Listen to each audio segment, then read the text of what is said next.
Hello আমার দুষ্টু মিষ্টি ফ্যামিলি মেম্বার্সরা, সামনেই তো রং খেলা আসছে। তোমরা রং টং খেলবে তো নাকি? চলো আজ তোমাদেরকে বাড়িতেই ফুল ব্যবহার করে অর্গানিক আবির বানিয়ে দেখাই রং খেলার জন্যে।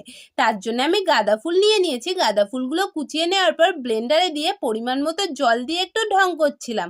হট করে মনে পড়লো ঢং কেন করছি, আমাকে তো এগুলো ব্লেন্ড করতে হবে। চটপট এগুলো ব্লেন্ড করতে বসে গেলাম। তারপরে এই ফুলগুলো ব্লেন্ড করা হয়ে গেলে একটা বাটিতে ঢেলে নেওয়ার পর বাবার টাকায় কেনা গ্যাস ধ্বংস করে এটাকে ভালো করে ফুটিয়ে নিলাম। তারপরে ছেঁকনির সাহায্যে ছেঁকে একটা থালায় নিয়ে নিলাম। আর তার মধ্যে 1 চামচ হলুদ, 3 চামচ কর্নফ্লাওয়ার আর 3 চামচ অ্যারারুট দিয়ে দিলাম। আগের ভিডিওতে আমি একটা প্রশ্ন করেছিলাম, তাতে ঠিক উত্তর দিয়েছে লিপিকা, সানায়াম, মেঘলি, সোনাক্ষী, সীতা, বনি, অরুণিমা।